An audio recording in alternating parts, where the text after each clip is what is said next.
हरिओम. अष्टावक्र गीता योगदास श्री जय गणेश जोशी यांचे प्रवचन. अध्याय 15 तत्वोपदेश. श्लोक क्रमांक 1. अष्टावक्र उवाच. यथा तथोपदेशेन कृतार्थ सत्वबुद्धिमान आजीवमपि जिज्ञासु परस्तत्र विमुह्यति. भावार्थ. अष्टावक्र मुनी म्हणाले, ज्याला सत्वबुद्धी आहे तो किंचितशा उपदेशानेही कृतार्थ होतो, परंतु याच्या विपरीत ज्याला असत्वबुद्धी आहे तो जिज्ञासू असूनही आजीवन भोगापवर्गतेतच रुतून राहतो. राजा जनकाने त्याच्या साक्षात्काराचे सविस्तर कथन अष्टावक्र मुनींना केले. आपल्या सत्शिष्याकडून हे सर्व ऐकून झाल्यावर आता अष्टावक्र मुनी हितावह असा उपदेश करत आहेत. अष्टावक्र मुनी सांगतात की जो सत्वबुद्धीचा आहे त्याला अगदी थोडक्यात जरी उपदेश केला तरी तो कृतार्थ होतो. याचा अर्थ अशाने तमोबुद्धीचा त्याग केलेला असतो. तो आळस सोडून ज्ञान ग्रहण करतो. तसेच त्याने रजोबुद्धीचाही त्याग केलेला असतो. त्यामुळे तो भौतिक संसारिक भोगापवर्गतेत रत राहत नाही. त्याची सत्वबुद्धी पूर्ण क्षमतेने उदयास आलेली असते. अशाची ज्ञान लालसा इतकी तीव्र असते की अत्यल्प ज्ञानकथनानेही त्याला सत्य ज्ञानाची उमज येते. तो पूर्णपणे जागृत झालेला असतो. त्या जागेपणात तो उपदेशाचे मर्म अतिशीघ्रतेने आकलन करतो. पूर्ण क्षमतेने तो उपदेश ऐकतो आणि त्यातील सार अचूकपणे जाणतो.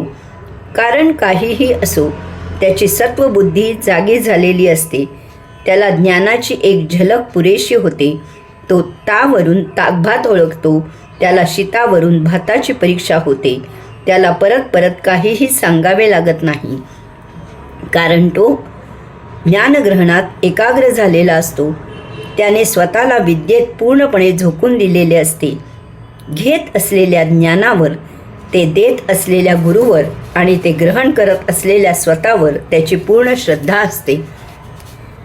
अशा ज्ञानाने तो कृतार्थ म्हणजेच कृत अधिक अर्थ होतो. फार मोलाचा शब्द आहे हा. तो सत्वबुद्धीचा ज्ञानोपासक ज्ञान नुसतेच ग्रहण करत नाही, तर त्यातील अर्थ जाणून समजून उमजून ते तो प्रत्यक्ष आचरणात आणतो. हे जास्त महत्त्वाचे आहे. ज्ञान देणाऱ्या गुरुला जे अपेक्षित आहे त्याचप्रमाणे आचरण करायचे. स्वतःच्या सोयीने ज्ञानाचा अर्थ लावून त्याप्रमाणे वागायचे नाही.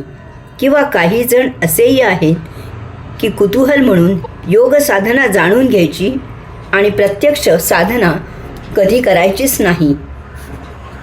यासाठी अष्टावक्र मुनी पुढे उपदेश करतात की याच्या विपरीत ज्याला असत्वबुद्धी आहे तो जिज्ञासू असूनही, त्याला ज्ञान मिळवण्याची लालसा असूनही आजीवन भोगापवर्गतेतच रुतून राहतो. अशाला ज्ञान हवे असते, इच्छा असते. अशातील क्वचित कोणी ज्ञान मिळवतोही, अर्थात त्यासाठी गुरुला पराकाष्ठा करावी लागते. परंतु तमोबुद्धीमुळे तो त्याप्रमाणे आचरण करत नाही, आळसात पडून राहतो. किंवा रजोबुद्धीमुळे भौतिक संसारिक भोगापवर्गतेत रुतून राहतो. असे पंडित होतात, परंतु साक्षात्कारित होत नाहीत.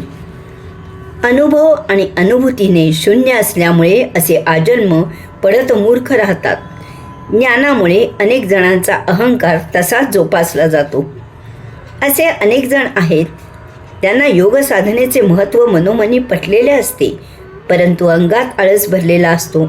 अनेक जण व्यायामाचे संपूर्ण वर्षाचे पैसे भरतात आणि प्रत्यक्षात व्यायामाला 4 दिवसही जात नाहीत. जणू काही त्या व्यायामशाळेचे ते गतजन्माचे देणे असतात. काही जिज्ञासू आयुष्यभर प्रश्न विचारत असतात, त्याप्रमाणे आचरण करायला सुरुवात करत नाहीत. कारण सुरुवात करायला गेले की त्यांना शंका येतात.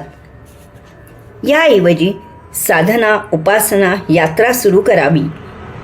एक लक्षात घ्यावे की तुम्ही नेहमीच तुमच्या क्षितिजावर उभे आहात, त्याकडे लक्ष द्यावे.